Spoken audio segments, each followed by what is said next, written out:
part 1, the just shall live by love, faith and hope. Matthew 12:21 says, in his name the nations will put their hope. In Romans 15:12 said, the root of Jesse will spring up, one who will rise to rule over the nations, and the Gentiles will hope in him.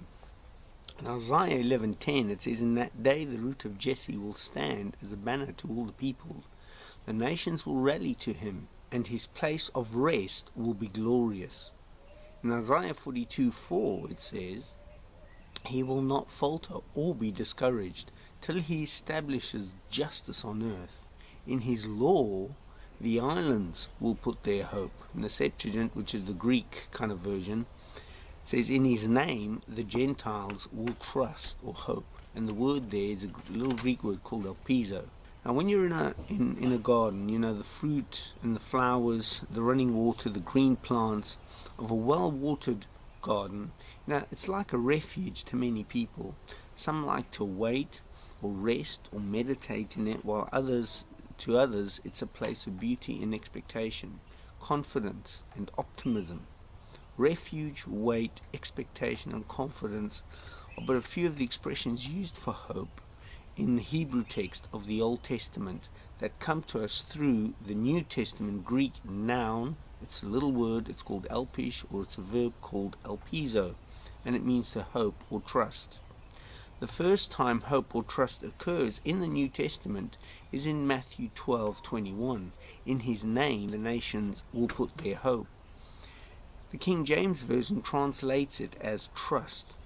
The quote is part of a summary of various prophecies about Jesus from Isaiah, such as Isaiah 11:10 and Isaiah 42:4. Paul also uses these passages for reference in Romans 15. So Paul's reference reflects the ethos of the Old Testament kind of Greek, called the Septuagint, right? Which states, in his name the Gentiles will trust. The NIV, that's the New International Version, says the Gentiles will hope in him. Paul goes on to call God the God of hope in Romans 15:13. Just imagine that, calling God the God of hope. The hope of the Old Testament, and then implied in the New, it's got a significant spirit of trust. This hope is an assurance of trust. It's like you can be certain. It's an ethos of statements like, in God we trust, which appears on American money. Nowadays, hope is often used with a strong scent of doubt. For example, I hope so. However, the certainty of the prophecies and biblical hope radiate an element of confidence and inevitability, godly trust.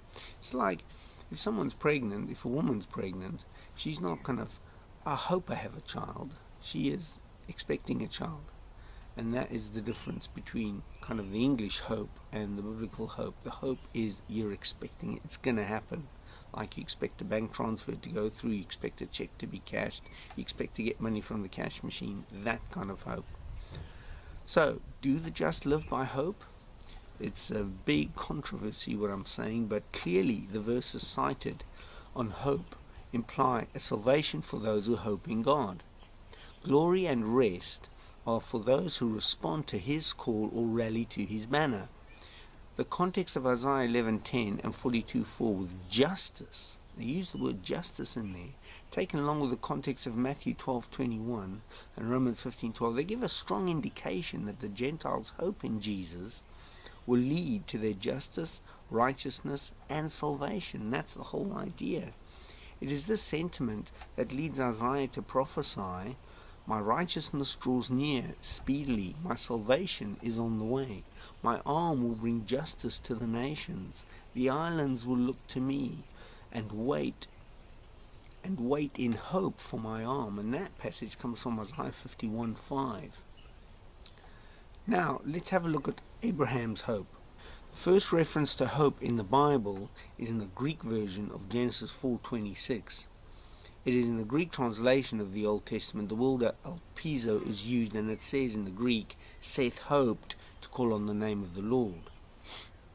Though the exact words are not in the original Hebrew, the present-day English and the basic idea in the Hebrew context influenced this first Greek translation. So I kind of gave them an idea, right, of kind of how to translate the words. Seth then became the first to hope or call on God. Though one could say the message is a little lost in translation, this spiritual idea of hope influenced the Old and New Testament writers.